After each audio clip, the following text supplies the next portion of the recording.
د حضرت عمر رضی الله عنه په دور خلافت کې د یو بوډا سندرغاړي د توبې واقعه.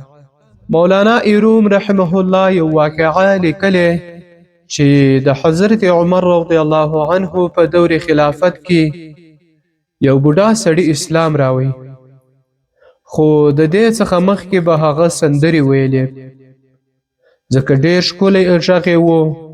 په سوونه خلک به ورته جمع وه او د آمدن ذریعه یې هم زیاته وه. کله چې دی بوډا سو، سپین ږیری سو، غاښونه یې وغورځېده، نو بیا خو یې هغسې سندرې نه سو ویلی لکه څنګه چې په ځوانۍ کې ویلی سو.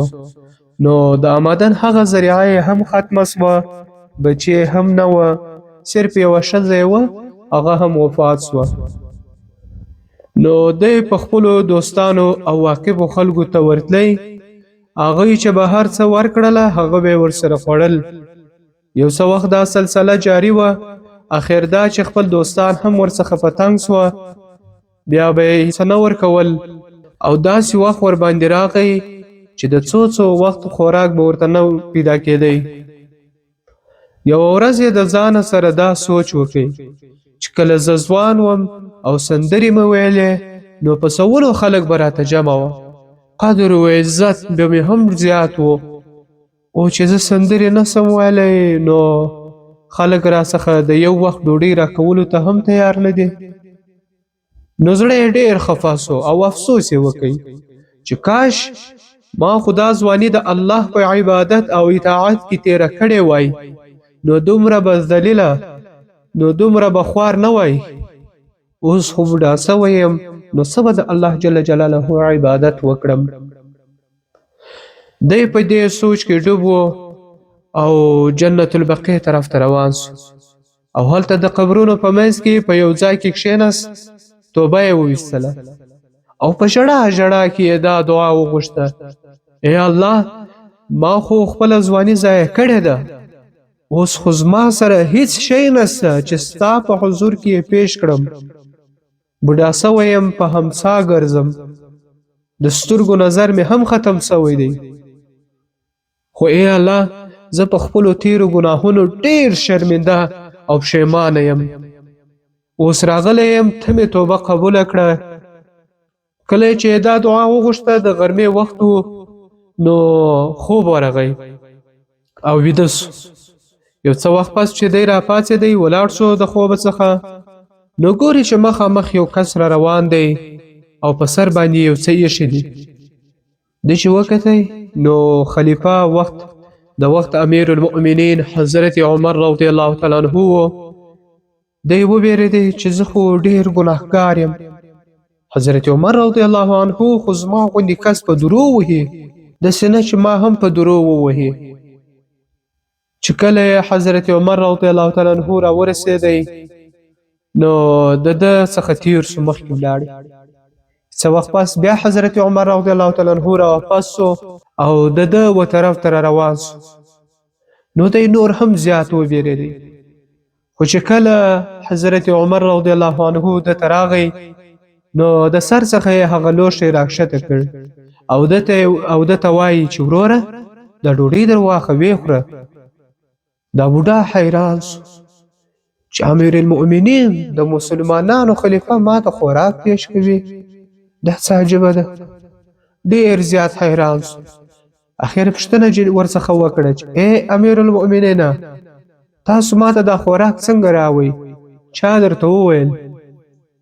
حضرت عمر رضی الله تعالی عنه ورته وفرمایل: اوس لږ وخت مخکې د غرمې په وخت ما د غرمې خوب قیلوله کول، نو خوب یې ولید او په خوب کې راته الله جل جلاله د طرفه څخه دا پیغام ملاو سو چې ای عمره، پاسه ولاړ سه او په جنت البقیع قبرستان کې زما یو دوست، یو محبوب خفا او وږی ناست دی، هغه ته خوراک ویسه.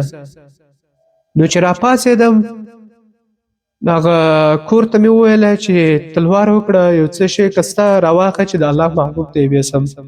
نو هغه راته دا خوراک راته ویتړی.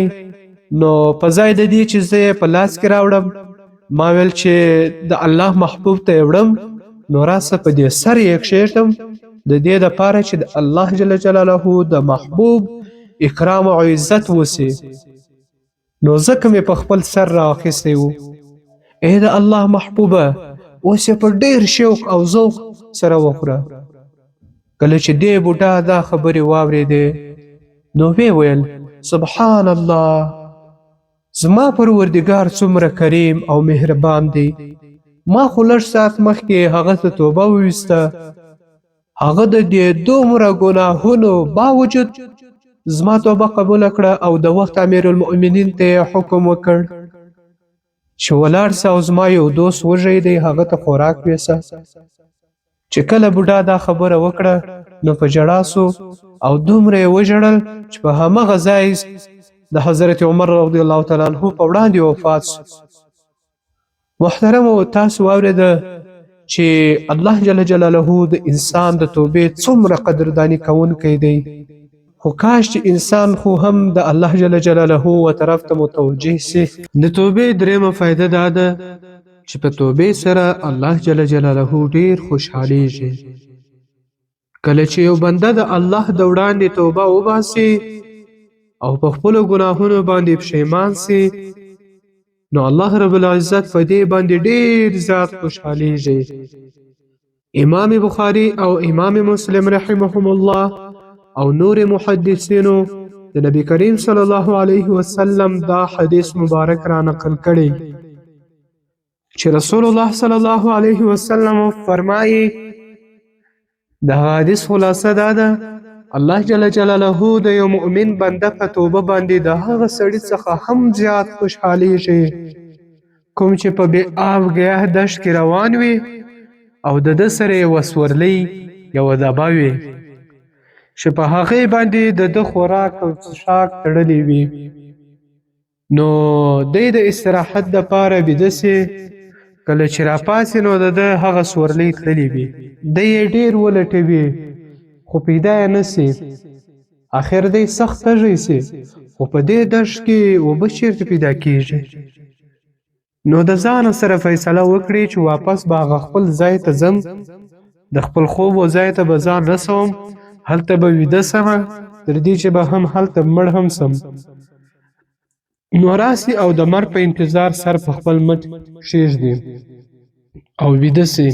کله چې یو څه وخت وروسته راویښ سي نو ګوري چې هغه سورلۍ یې په همغه زوړ ځای ولاړه وي او په هغې باندې د ده توشه، خوراک او څښاک هم موجود وي. نو دی ډېر زیات خوشحال سي.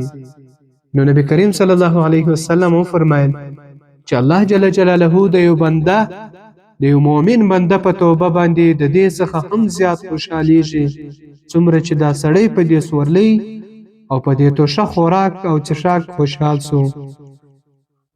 او په یو روایت کې دا هم ذکر دی چې دا سړی د سورلۍ په پیدا کېدو دومره خوشحال سي چې د ډېرې خوشحالۍ څخه دا ووایي اللهم انت عبدي وانا ربك، ای الله ته زما بنده یې او زه ستا رب یم. یعنې د ډېرې خوشحالۍ څخه خطا وځي. په ځای د دې چې دی داسې ووایي اللهم انت ربي وانا عبدك، ای الله ته زما رب یې او زه ستا بنده یم، خو د ډېرې خوشحالۍ څخه اللهم انت عبدي وانا ربك ووایي.